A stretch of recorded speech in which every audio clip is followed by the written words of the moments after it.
dois comentários às duas últimas questões ou observações. Nós utilizamos durante o processo de fusão, depois deixou de...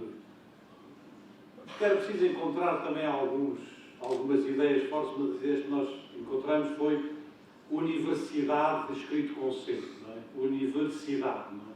E inclusive aquela escultura de Chartas de Almeida que se colocou na parte final da Alameda, foi dado o título das Portas da Universidade com C, não é? Para ligar, justamente do ponto de vista simbólico, a universidade à cidade. O problema, e portanto eu não posso concordar mais com aquilo que diz e penso que é um tema muito importante que as universidades vão tendo. E eu tenho que daqui a muito pouco tempo, neste momento, praticamente 5% da população mundial são estudantes do ensino superior. Não é? E em alguns países até um bocadinho mais. 5% da população mundial é muita gente, quer dizer, não é coisa pouca, não é? Quer dizer, é muita gente. Portanto, há aqui uma responsabilidade que não é comparável ao que eram as universidades há 50 anos atrás, ou há 40 anos atrás, ou mesmo há 30 anos atrás. Como é que se cose esta ligação? Para mim é absolutamente essencial. Agora, uma das minhas grandes frustrações como reitor foi perceber que nós éramos capazes de ter este discurso, mas que depois a prática das leis, a prática da legislação, a prática da burocracia ia todo ao contrário disto. Porque quando se constrói um regime, não sei o que e tal, vai tudo contra isto, quer dizer, é tudo ao contrário disto, de uma ideia de presença, de participação, de liberdade. Vem os discursos da governança e da governação e do governance e de não sei do quê, não é? E depois, quando se constrói o Estatuto da Carreira Docente Universitária, que é construído de uma maneira que impede tudo, quer dizer, isto é, qualquer professor que queira ter uma concepção um bocadinho diferente da sua vida universitária, com uma maior ligação, também não consegue. Portanto, nós vivemos uma espécie de uma contradição entre aquilo que dizemos que é preciso fazer e aquilo que fazemos na nossa prática política e depois também na prática interna das universidades, quando se põe a fazer estatutos, ou a organizar os departamentos, ou a estruturar os conselhos científicos, etc. E é este dilema, esta contradição que nós temos que solucionar nos próximos tempos. E temos que o fazer rapidamente. E isto tem que ser objeto de um grande acordo de fundo, por um lado na dimensão política, de uma enorme autonomia às universidades, mas não é uma autonomia sem prestação de contas. É uma autonomia que tem que ter depois consequências do ponto de vista da maneira como as universidades também respondem a isto. É para mim, quando eu penso no que são as realidades de Portugal para as próximas décadas, eu acho que é um dos grandes desafios, se não o maior desafio, que nós temos para resolver nos próximos anos, dentro e fora das universidades.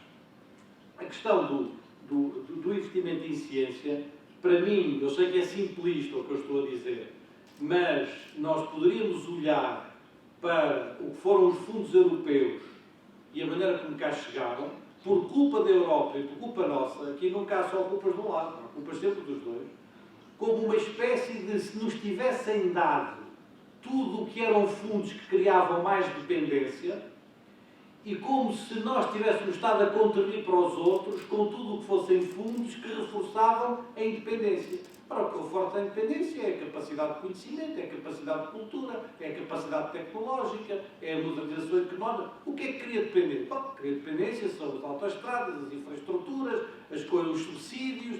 Portanto, de repente parece que neste negócio com a Europa, nós tivemos sempre a abdicar daquilo que nos reforçava enquanto país, em nome de outras coisas que achávamos que estávamos conquistadas e que agora percebemos que não estavam. E eu creio que se nós não reinvertermos isto, claro que há uma lógica para isto. A lógica da Europa é a lógica de toda a ciência. Os fundos são atribuídos através de estratégias competitivas. E, portanto, quem tiver capacidade competitiva ganha os fundos. Ora, mas se for assim, e se houver um orçamento como há agora, não é?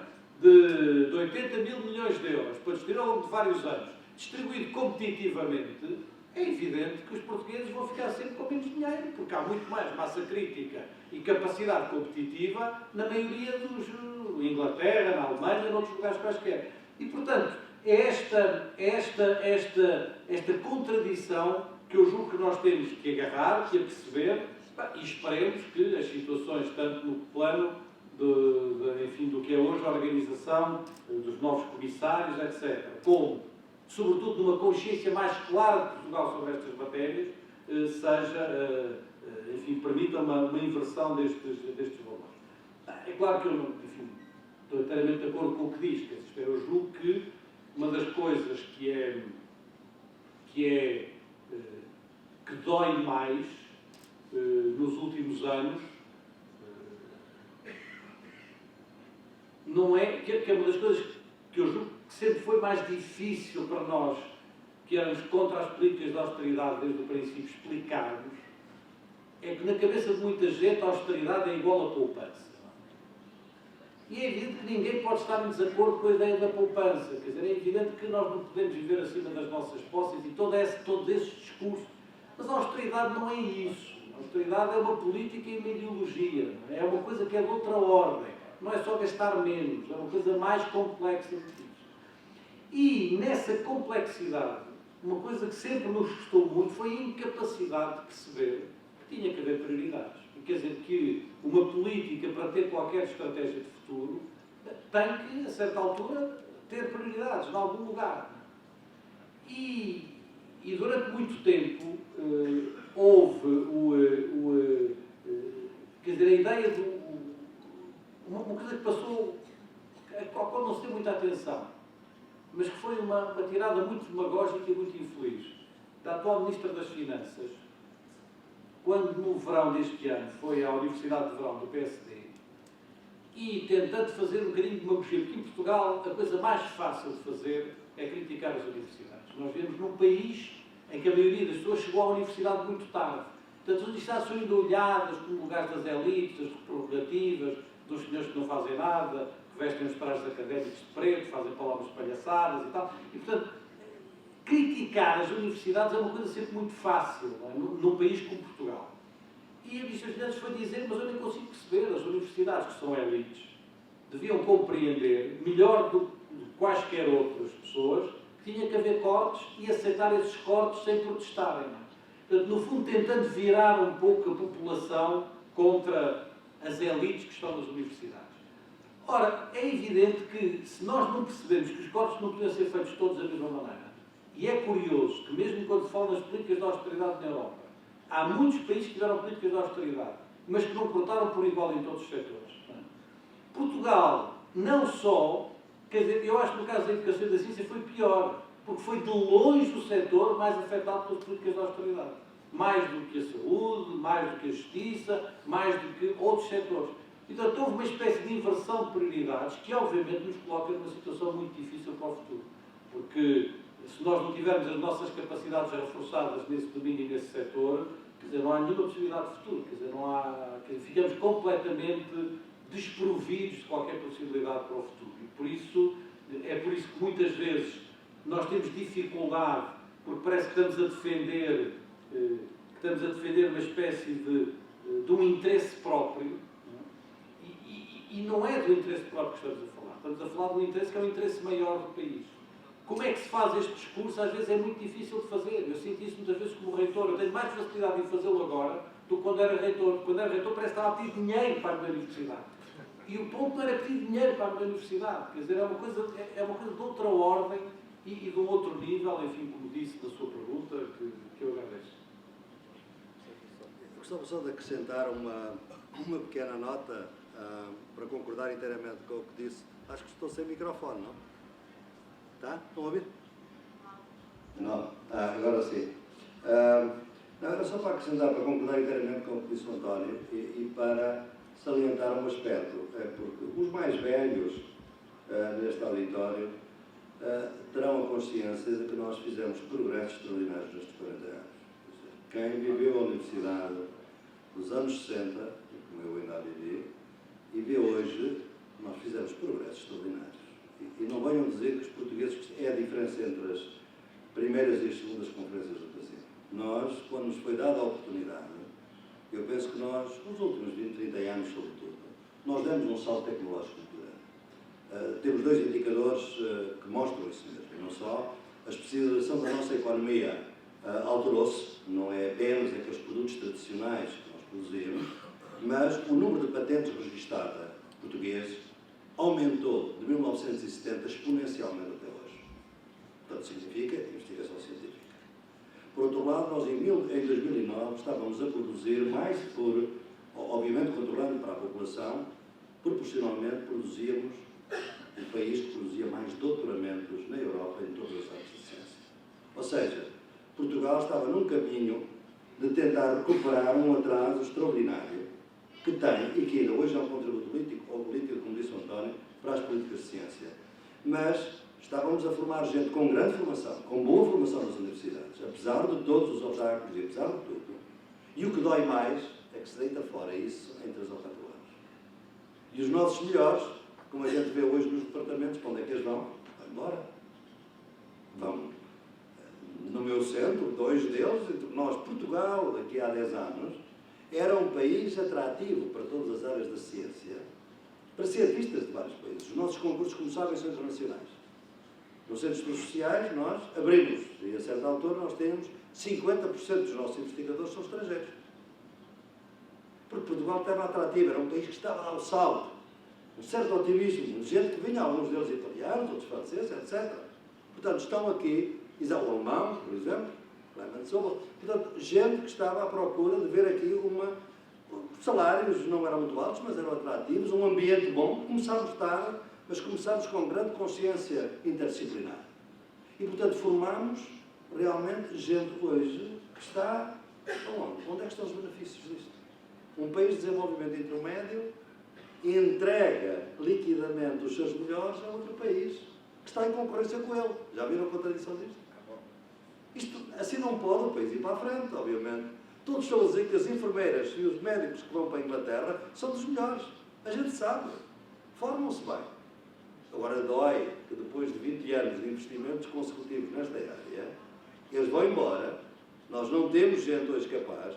A especialização da nossa economia está já a ser afetada, porque exatamente depois vêm dizer que querem que os doutorandos vão para as empresas. Isto é, primeiro formamos os doutores. Obviamente que eles podiam ir para as empresas. Criam este modelo destrutivo da austeridade que está a destruir, que não é a austeridade, é realmente a destruição de sociedades, como ainda estamos a ver hoje na visita que estão a fazer os homens do FMI. Como é que é possível um país poder absorver este grande esforço científico e tecnológico que fez? Podemos beneficiar das patentes. Somos o país que mais avançou nas vendas e compras eletrónicas de cartão de crédito. Talvez nenhum português imagine. Tecnologia nossa, Portugal Telecom, que agora foi vendido ao desbarato, que é uma grande ofensa à nossa inteligência e à nossa integridade como cidadãos, tem uma capacidade tecnológica de ponta extraordinária, com patentes em todo o mundo. A Via Verde é uma patente portuguesa. A NASA tem vários sistemas de segurança dos comboios da China, é uma patente portuguesa. E isso é que dói. Porque de repente vieram dizer: vocês são periféricos, não têm direito a esse nível mais alto de desenvolvimento científico e tecnológico, voltem à imigração. E agora a diferença é que não imigramos apenas os nossos com a 4ª classe, nos anos 60. E agora estamos a forçar à imigração os jovens doutorados, altamente qualificados, que estão a ser, obviamente, avidamente procurados nos outros centros. Ora, isto é que dói. Portanto, eu acho que é um processo extraordinário que vai ser muito difícil de recuperar, porque esta gente já não volta. Dificilmente voltará. Nós já até chegámos a ter um programa de repatriamento de cientistas que estavam no estrangeiro para vir aqui. Agora vêm aqui de férias dizer aos portugueses como é que é lá fora, como nós temos na rádio, alguns que ouvem rádio, só ouço, não vejo televisão, só vejo rádio, e é das 8 até às 9, das 7 às 9. Pois bem, há uma coisa, um português no mundo. As nossas histórias hoje é dos portugueses que estão bem aqui e acolá, e perguntem-lhe o que é que eles gostam de Portugal. Pastel de nata, a comida e as praias. Mas isto era assim nos anos 60. O país reduzido à elementalidade da sua natureza e das suas formas mais tradicionais. Portanto, eu acho que nós podemos hoje demonstrar que quando a oportunidade foi dada, a oportunidade democrática de investimento, com todas as dificuldades, porque isto é um processo de transição, leva muito tempo a criar uma cultura científica. A gente aproveitou-a bem. Não a desperdiçou de maneira nenhuma, totalmente. Agora, é preciso muito mais tempo. E realmente na Europa tem toda a razão. A gente olha para o European Research Council, olha para para o quadro comunitário, os projetos portugueses são ainda, mas estão a aumentar. Quer dizer, nos últimos 5 anos, os portugueses ganharam mais projetos no Epiro Sérgio Cássio do que nos últimos 20 anos anteriores. Ou seja, a ciência leva tempo e quer estabilidade. Já tínhamos uma instabilidade institucional e agora temos uma instabilidade total com esta ideia de que o que interessa. Vejam a ideia neoliberal do empreendedor, o que interessa é o investigador de ponta, não interessa a instituição. Como é que se podem fazer investigadores de ponta sem instituições? Quando quem apresenta hoje um projeto na Europa sabe que se não tiver um quadro de gestão de projetos muito complicado, tecnicamente bem equipado, nunca vai conseguir aprovar projetos na Europa. No meu centro, se eu quero que os meus investigadores vão à segunda fase dos concursos do Europeu de Cascação, o gestor de projetos vai com eles acompanhá-los à entrevista a Bruxelas. Quem é que pode sozinho fazer isto? Olha, eu estou a tentar destruir as instituições. Desculpa, António, mas é um pouco isto. Realmente dói um pouco como é que se destrói tanta coisa que foi feita lentamente, mas apesar de tudo, relativamente.